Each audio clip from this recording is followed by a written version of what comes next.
You don't do wrong things. You just don't do it. It's not that somebody is telling you or you want to follow it or there is compulsion or you are disciplined. But you just don't like to do wrong things, to say something which is not respectful, which is not helpful, which is not loving. This is the quality of a Sahajogi, where you become the spirit. Becoming the spirit, you don't have to tell anybody. So obvious, so evident, and one can see that. And the more you go deep into yourself, you find that you are endowed with such greatness within you, such beautiful feelings, such nice things within you, that you overcome the ego of others. I must tell you a story. Once I went to see a saint. So the Sahajogi said, Mother, you never go and see these gurus and this and that. So why do you? And I said, you come along with me. So we had to climb a lot. I said, from here you see his vibration. First you see his vibration. Lots of vibrations come.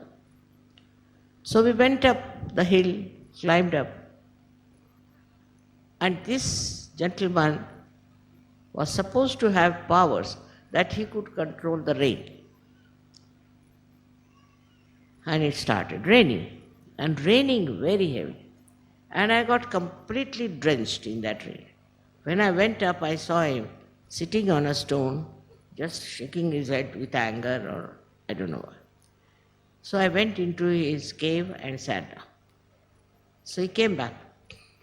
And he said to me, Mother, why didn't you allow me to stop the rain?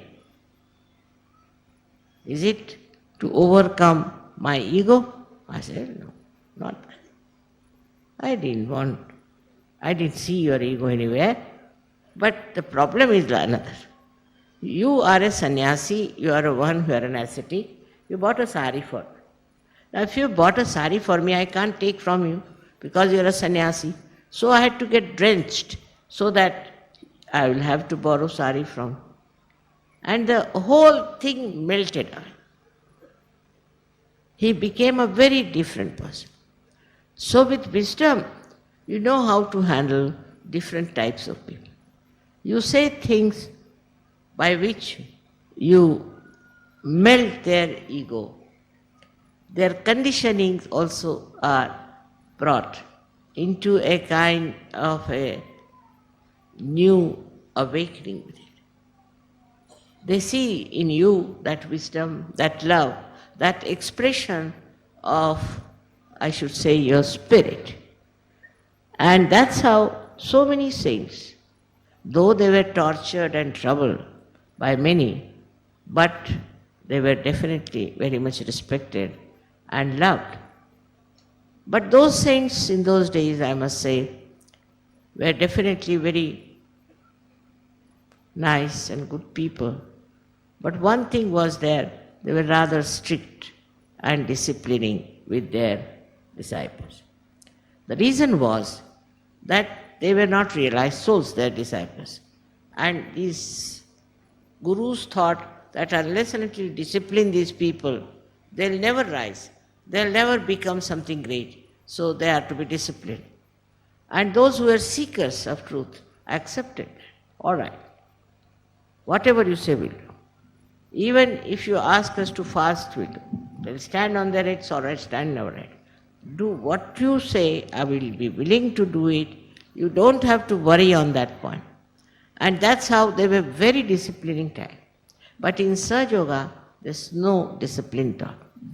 The reason is you are realized souls.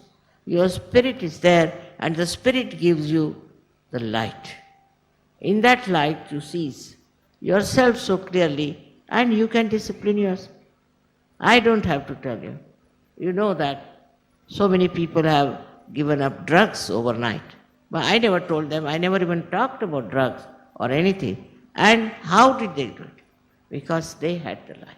And this is what is you have got today in the light of the Spirit. You become absolutely independent and absolutely free, complete freedom, because you have the light. not do. You cannot do wrong things. Supposing now there is light and there is some sort of a big explosion taking place. I won't run towards the explosion. No, you won't run either, because you have got the eyes. So the spirit and its light is the greatest guiding factor. So this is what you have achieved through your enlightenment, that you are beyond all this. And you become a person of a temperament which is so loving and so joyful. I mean, it's so many examples I can give in Sajok. It has happened that I have seen the beauty of their love and affection. Not only towards me, but towards others also. Only if it is only towards me, I can explain it. But I can't explain the way they are kind to people, as I told you yesterday, that these people went to Israel, now they went to Egypt, they went to Russia. Who told them? I never asked anybody to go anywhere. On their own they felt they have to go and do this job, and they have to help people to get out of their ignorance. So today, on such a day, when you are celebrating my 75th birthday, and so many balloons are there,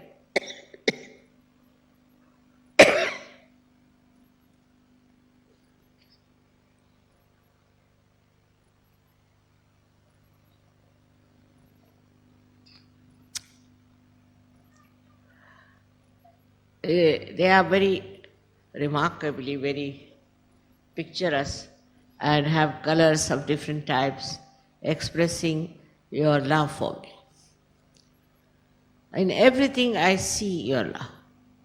Whatever you have done here, all your decorations, everything, I feel my children are so loving. I have done nothing for you. I don't know what makes you feel such gratitude. I still want to know what have I done. I have done nothing. But the way you want to express your love is very surprising, except for, I would say that you got the light of your spirit. In that light, might be you see something different in me, but the way you are showing your gratitude is really beyond. As the other day one of the speakers said that you don't thank your mother, take her for granted. It's a fact. There's no need to thank me, you have to take me for granted. But the way you want to thank me, just like a small little child would like to thank, just become like children. You're so enthusiastic about it, and you don't understand that normally is not done like this anywhere. Nobody tries to be just like children expressing their beautiful love. It's a very new thing that one can see. Such peace, such love, such joy all around in a far-fetched place like this. How could you do that? How could you manage that? It's not easy to understand. It's not for human beings to see that. They just don't understand how these people are like this and why are they living like this so happily. Now you have comforts in the house, you are living so well in your houses, everything is there, but here in this scout ground, it's not such a comfortable place to live. But you can live anywhere, I know, I've seen it. Wherever you are, as long as there are Sahajogis around, you don't care for anything. And this collective enjoyment of each other, without any expectation, without any criticism, without any gossip or any nonsense like that, is so beautiful. And even when you pull each other's legs, I enjoy your jokes and understand. That is such friendship, such beautiful friendship. Whether you are from India or from England or from America or from any other place, you find this such oneness of understanding, oneness of movement. Like one wave rises and another wave rises, another wave rises. It's continuous, eternal. And this is what one has to achieve for others also. For that also must remember that you have the light.